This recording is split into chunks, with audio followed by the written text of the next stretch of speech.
I'll be right back, okay, buddy?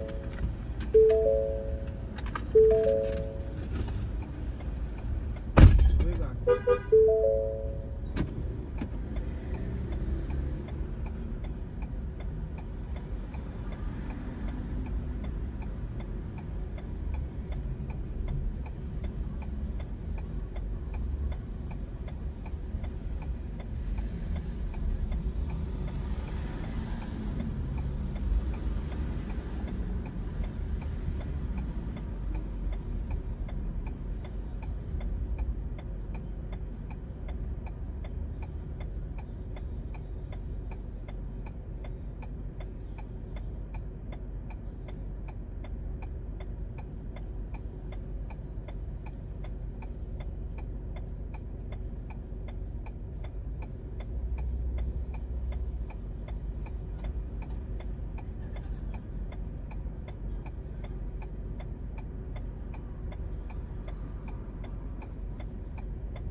It's gotta be straight. This is 511 Rogers Road. Rogers Road starts on.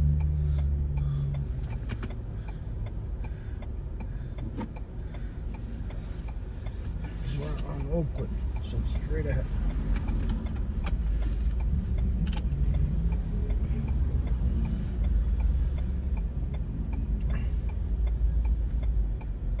Over Danielson's head. Lots of questions that need to be answered, which is why I am in total agreement about how they went off the air with Wrestle Dream. Got some more callers in the nation who want to give us their opinion on the finish to Moxley and Danielson of Wrestle Dream. So let's go out to Cleveland. Let's go out to Wichita and speak to our friend David. David, Moxley and Danielson, the finish, the aftermath, the whole 9 yards. What did you think, buddy? Oh, I loved it. I loved it. Actually, I would have tweaked it a little bit. Real quickly, you alluded to earlier that the fans were mad because Brian, lost, right? You reminded me of an old song. Well, hey, you gave them Darby and you gave them Swerve. 2 out of 3 ain't bad, right? But I loved it. I would have tweaked the end, though, a little bit. I would have almost, like you said, give him his flowers, right? Bring a few of the guys and gals from the back.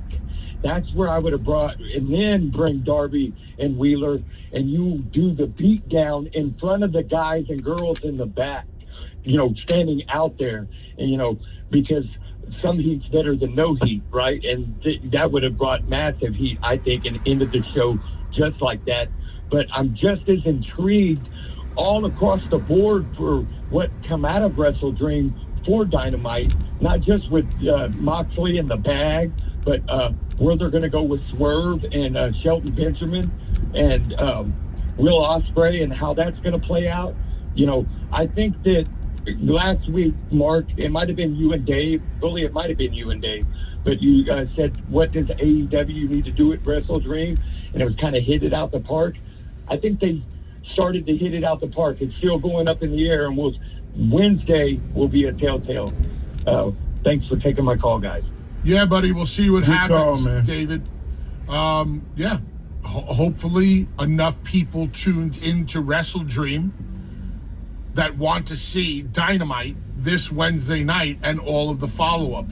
and David mentioned Swerve and Shelton, and we're definitely getting into that because I have some takes about that. Mark, I'm sure you got a couple of takes. I wouldn't be shocked if we were on the exact same page, and we have not talked about that segment yet, off air or on air. So I don't even want to. No.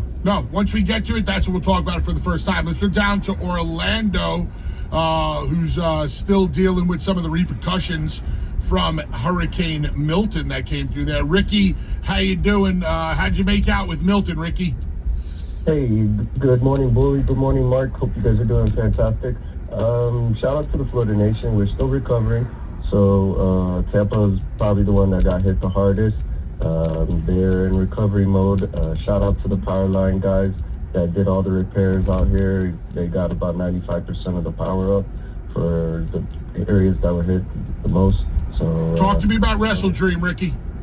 Hey, so for Wrestle Dream, I wanted to say it was a very solid show. I was with a friend of mine. We kind of both left upset, but it was a good upset in my opinion.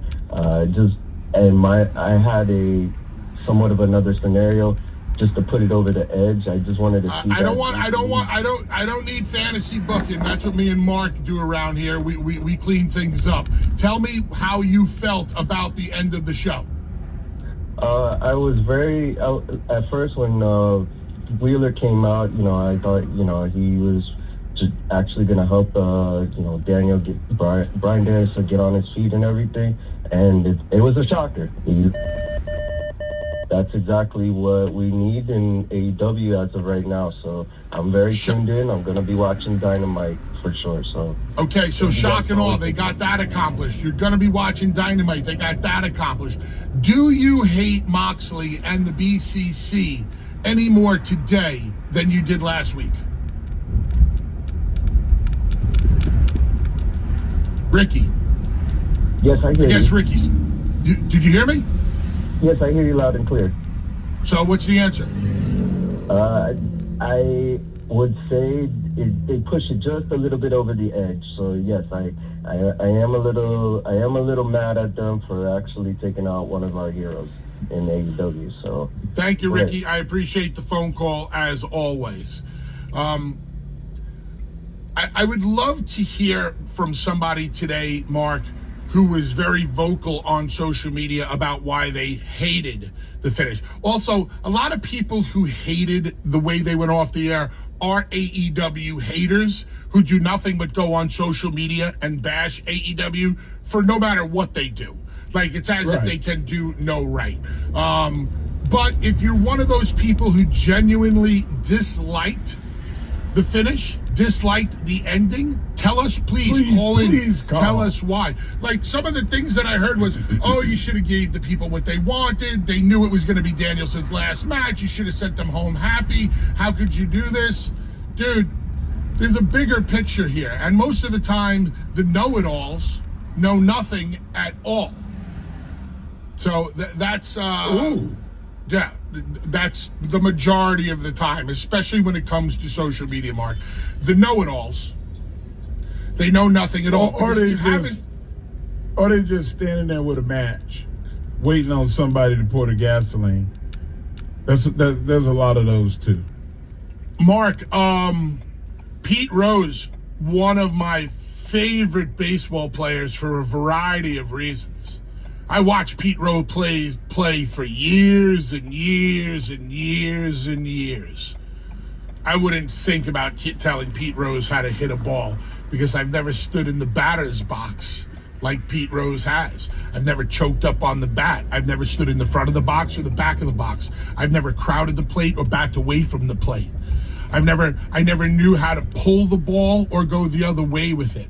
My point is, just because I watched Pete Rose doesn't mean I know how to hit the ball. Well, you get a lot of people out there that just because they watch pro wrestling, they think they know how to book pro wrestling. You could like it and dislike it and give your opinion why it was up your alley or not. But please don't be spouting off at the mouth about how they should have went off the air. Until you have a pencil in your hand and a book in front of you, you don't get to have an opinion on how they should have booked the show. Let me give you this, Bully. You're gonna love this. Oh yeah, this is some good shit. And Paul, crack the mic because you got homework. I need to find Brian Scalabrine. You know who that is? He played for the Boston Celtics on the championship teams. And people used to call him trash. All of these internet guys, that dude was trash. You know what he does? Hey, motherfucker, tell me where you at. I will pull up, and we'll see who's trash. Some of these old NBA guys, he went at their ass. He ain't lost yet. The college boys, they in college. They think they can talk that shit. Man, that dude was trash. He whooping they monkey ass. All of these guys in the Rucker League, the Carter League, the Clark League in Philly, they talking that shit. Brian Scalabrine is bringing the heat. He was not trash. He a 6'10", multi-talented forward, center. He older now, and I bet him he gonna pick his spots, because there's some guys that can put it on his head. But all of these internet trolls, he using them like Kleenex. Mark, and that's what I feel like. I wish it was a way to do that in wrestling. There is. Me and you get in a car, we videotape everything that we do, and we roll up on the trolls who think they know what they're talking about. And we get out of the car together, and then we have a sign this discussion release with them. form. We have sign this release form. Sign a release. Mark, let's take a break, because there are definitely other aspects on the show of Wrestle Dream I want to get into. The phone lines will stay open. 877-344-4893. 877-344-4893. If you did not like the finish of the main event, if you did not like the aftermath, if you did not think it was a good business decision, I would love to hear from you. Please call in. Point, counterpoint. We've already heard from a bunch of people that liked it. I would like to hear from people who didn't necessarily like it. Lots more to get into. I definitely want to talk about one of the matches that everybody was talking about, which is Will Ospreay, Ricochet, and Takeshita. But when we come back, I want to go to MVP and Shelton Benjamin and Swerve Strickland, because there's a very interesting aspect of that face-to-face that did not sit right with me. I'm Uncle Bully. He's Mark Henry. This is the Hall of Fame and Pain. Stick around. Busted Open returns.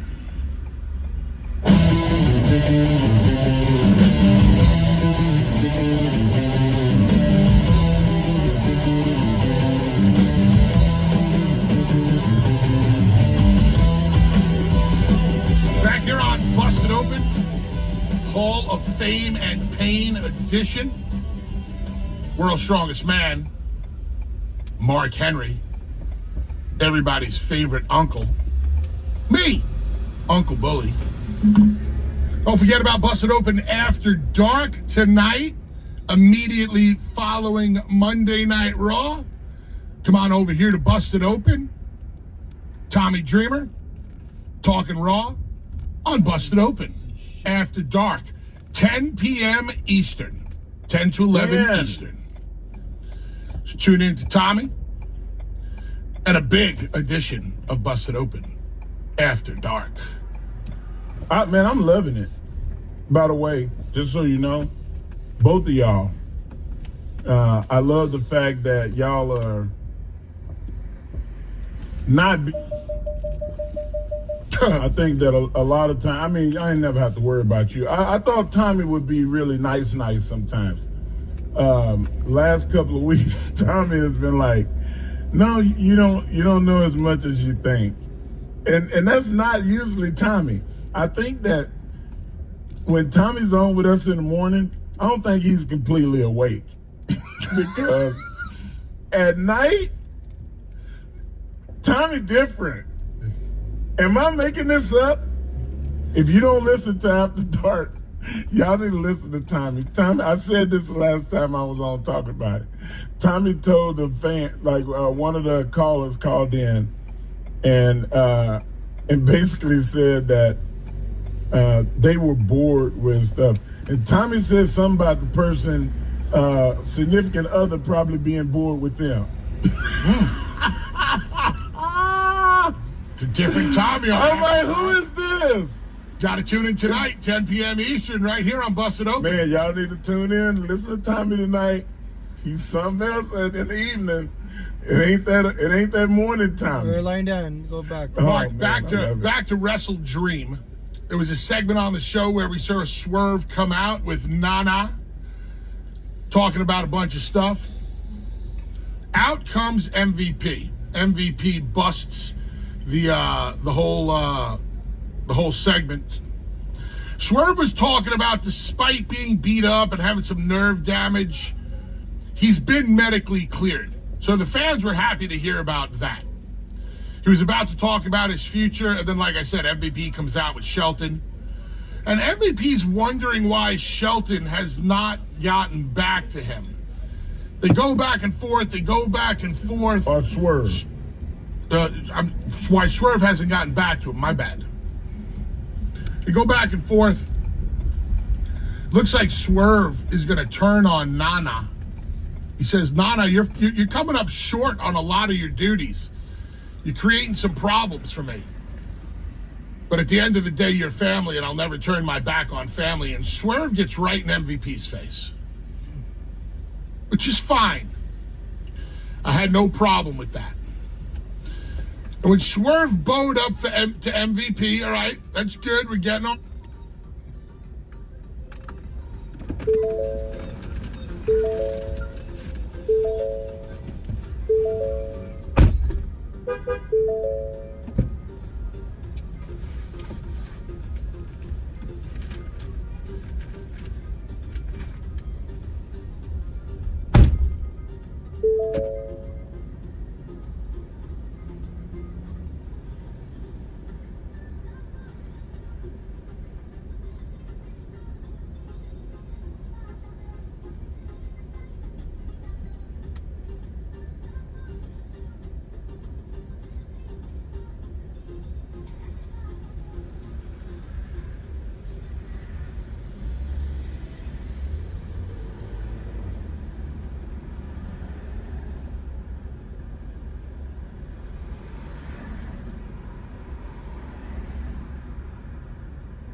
Our moment. Swerve also went out of his way to show respect to Shelton. He said Shelton helped pave the way for black wrestlers. He was very specific about putting Shelton Benjamin over, about paving the way for fellow black wrestlers. Then he gets in MVP's face. And now I want to throw to some audio right before I get to my point. So, Paul, hit that audio of Swerve and Shelton's face-to-face. I think you may have misread the situation. You see, we weren't asking. We were telling you that there is no you without us. So you're either with us or against us. Get out. Oh, this is a powder keg. No. All right, you can kill it. I heard what I needed to hear. Mark, now, you're with us or you're against us. Those are words that I've heard before. But you don't get to hear Shelton Benjamin talk a lot. And there was a lot of bass in Shelton's voice. And I saw a very serious, scary, threatening side to Shelton. I keep saying Swerve. Shelton. We don't get to hear Shelton talk a lot. I just heard a more serious, dangerous side of Shelton talking to Swerve. And then a little bit of pushing and shoving goes on. And Swerve gives a significant shove to Shelton Benjamin. I want to isolate that moment. How did you feel about that shove? I thought it was awesome. I think shit is on. And Shelton, being the diplomat and being the problem solver, or the complaint committee, as MVP put it, he did the let me calm my shit together, but I'm taking my jacket off thing. Now, he could have pushed his ass back, and it would have probably looked more like when Mike Tyson pushed. What did he push, Stone Cold, or did he push Shawn Michaels? I think he pushed Tyson Michaels. Tyson pushed Austin. Right. When Mike Tyson pushed Austin, you saw his power. You're like, holy shit! Did you see that? He went flying.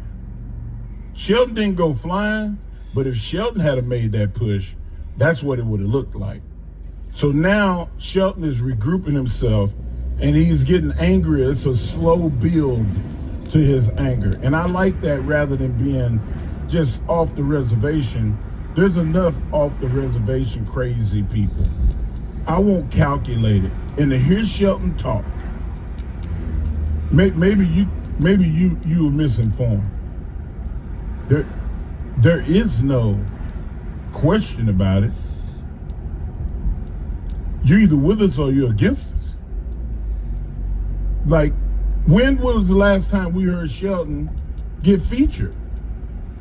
Been a while. We said his number one weakness was the fact that he don't talk, that he don't show an angry, overly aggressive personality. If he did, I don't know if there's anybody that could just stand in front of him if he was completely balanced.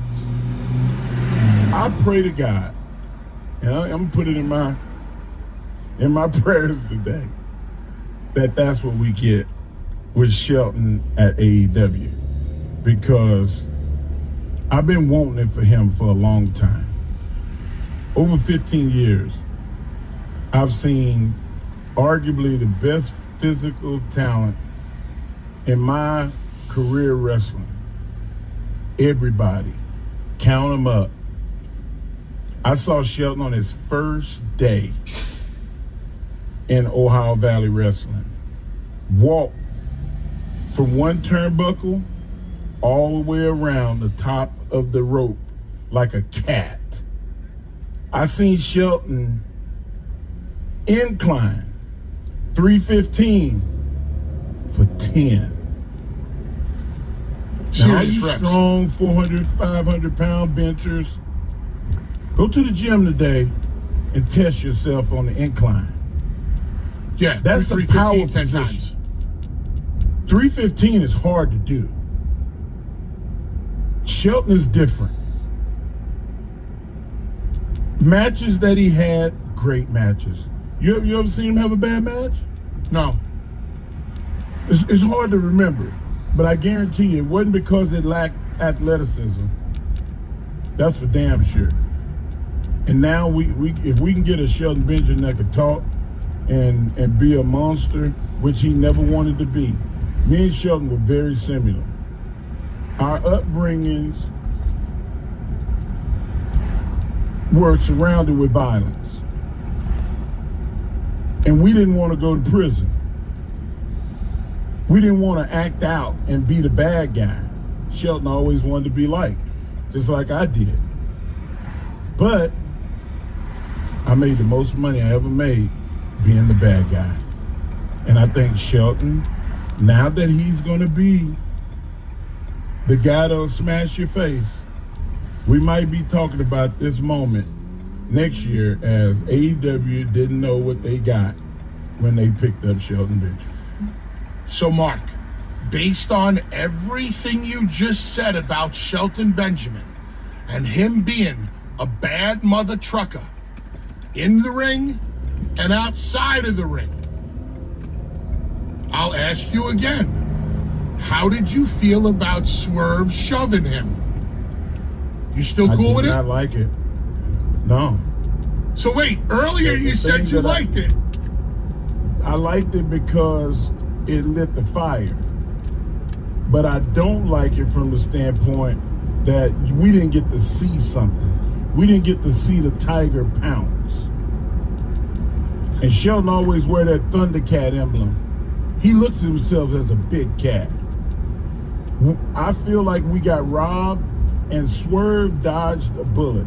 Somebody shot at him like Pulp Fiction when John Jules. Travolta and when Jules and Samuel stood there, and it was a miracle.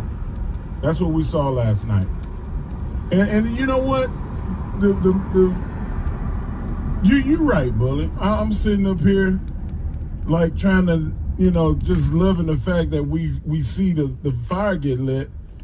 But I think it was a lack of respect for Swerve to push Shelton and him not be able to retaliate.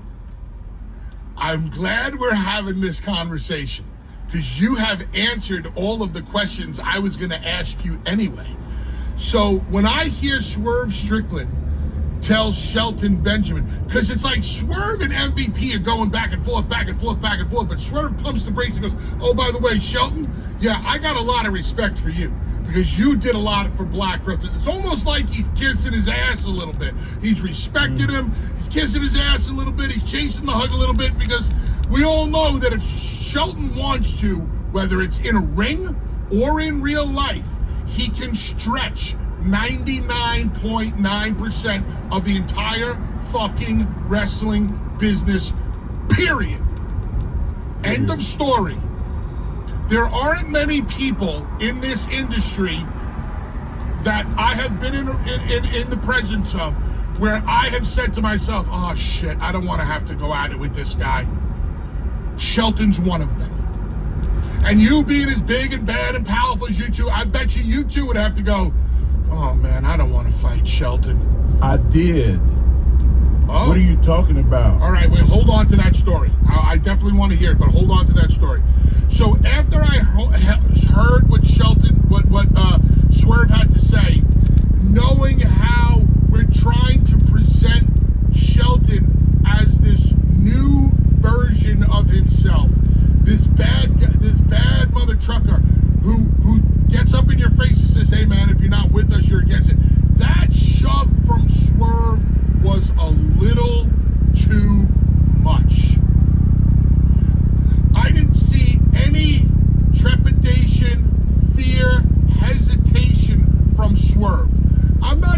Swerve, my badass babyface, needs to be afraid. But you need to be cautious about Shelton. Like, I'll go toe-to-toe with you on the microphone, MVP. But when Shelton steps up, I want to see Swerve think twice about what he's about to say or do. That gives Shelton more credibility. The minute you shove Shelton like a bitch, which is exactly what Swerve did, it kind of takes the wind out of my sails and the mystique out of Shelton. And yes, I get it. MVP calmed him down, blah, blah, blah. I've seen that before in pro wrestling. I wanted to see Shelton step up, and I wanted to see that look in Swerve's eyes where he was like, yeah, this is not the cat I want to mess with. So I do want to hear your story real quick, Mark, about you and Shelton. You guys went at it for real? Yeah, because I used to do final exam time. I don't know if you ever heard about that, but Randy and Brock and Shelton and Bobby Lashley and Ron Waterman and Don Fry and all of these guys that were martial artists and karate people that used to come to Ohio Valley, I wanted to see if the karate would work on me. And Shelton and Brock both put it on my ass. Oh, really? He ain't no way around it. You know, I can't dodge it. Brock hyperextended my knee. Shelton waited for me to get tired. And then he arm dragged me, and I ended up on my hands and knees. He went behind, got two, and then he grabbed my foot and pulled it up. All the things that we've taught my son and that we're teaching my daughter now. And he wouldn't let me get up off the ground. And he kept chopping my arms in the elbow, chopping them, and pushing my head down. And when I elbowed to try to get him off me, I ended up on my back. And now he's on top of me. Nobody ever trained me how to get nobody off me. Yeah. I ain't never been on my back in my life. So I'm pushing, and then finally I just,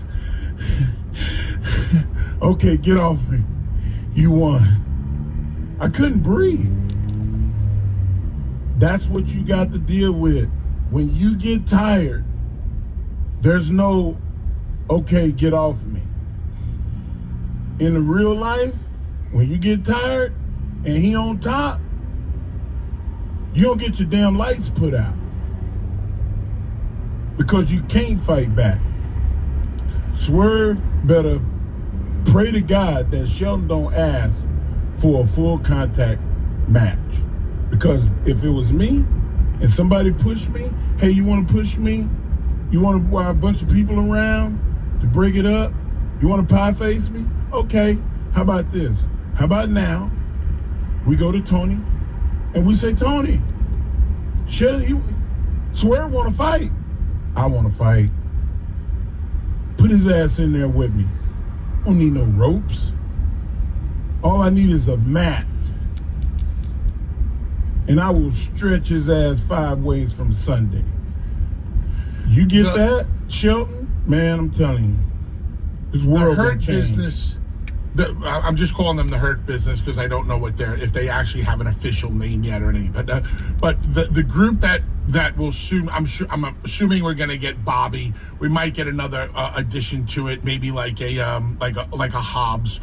But this new version of the Hurt Business needs to be extremely credible. Needs to be extremely feared. Like Mark. Remember when Marcellus Wallace tells Bruce Willis in the basement he's going to make a phone call to a couple of the pipe-hitting brothers who are going to come work over the gimp? To me, like, that's what I envision for this new version of the Hurt Business. I want to see, and I've always talked With about a pair of pliers and a blowtorch. Yes. Is what I you want to forgot. see the modern day Nation of Domination. Now, the Nation of Domination was a bit gimmicky in its inception. That's because that's when gimmicks, Vince McMahon loved gimmicky gimmicks. But I love a modern day Nation. I have spoke to MVP about this in the past. I have spoke to a lot of people about this in the past. A bunch of righteous black men in a group imposing their will. That's what I believe this new version of the Hurt Business can be. That's why I have a problem with the shove. I don't want anybody shoving Shelton Benjamin, because Shelton needs to be as feared as Bobby will be. I will not be nice, but I will be fair. It's always been the way that I went by my business. I'm not gonna be nice. You can't be not tell my kids. I'm your father, I'm not your friend. Sometimes I'm not gonna be popular with you to reach you. You're not gonna like my decisions, but they for your benefit. That's who Shelton is as a man, and I want him to be that guy in the ring. We haven't had it, and I guarantee you there ain't, I can't name on one hand 5 guys in wrestling that I think would be more entertaining than an overly aggressive Shelton Benjamin. I can't. And that's why I think Shelton he's a potential killer. He needs to be protective. Any moment in time can make or break somebody. I'm not saying that Swerve shoving Shelton is going to break him, but it definitely did not make him. The minute I saw that shove, I was like, oh, no. If I was producing that segment, that shove never happens. As a matter of fact, if I'm producing that segment, the moment Shelton steps up to Swerve, you see the concern in Swerve's eyes. Like, all right, I get what you're not. He doesn't have to back down, but he knocks the bass out of his own voice because he knows the guy standing across from him can turn him into a pretzel and snap every bone in his body. All right, let's take another break. Want to get into some more things that we saw from Wrestle Dream, namely the big 3-way. Will Ospreay, Ricochet, and a guy that you told me about a long time ago. A guy that you said, Bubba, keep your eyes on this guy. He's going to be a breakout star. His name is Takeshita. He's Mark Henry. I'm Bully Ray. We're the Hall of Fame in pain. Stick around. Busted Open shall return.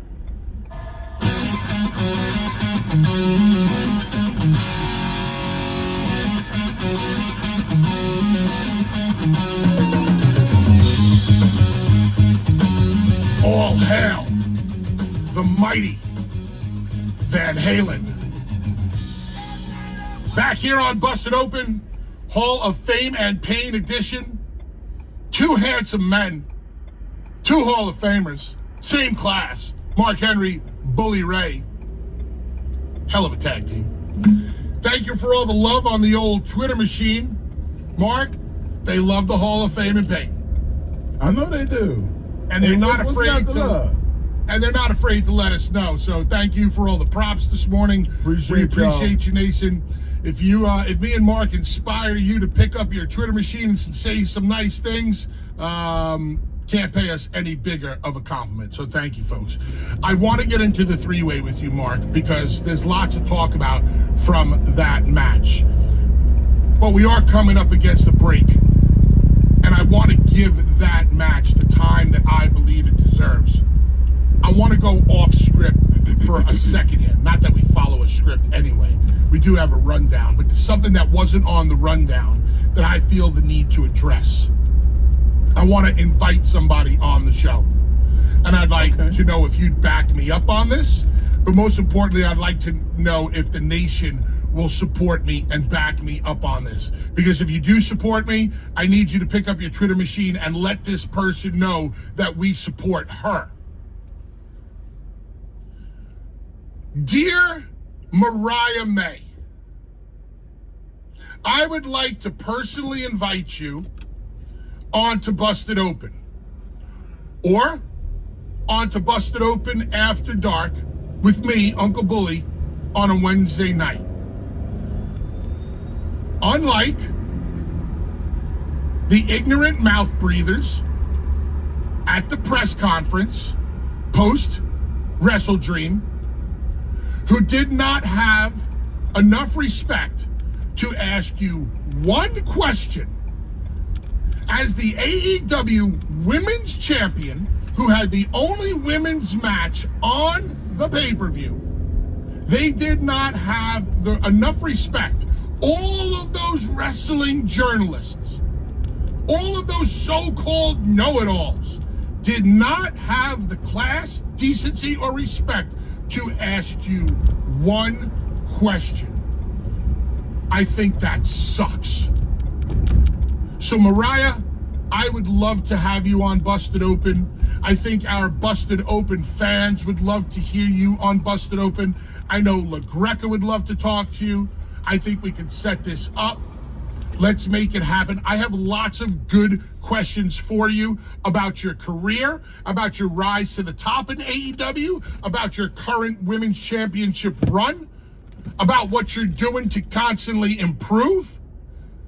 I have lots of things that I would like. I'll be right back, okay, buddy?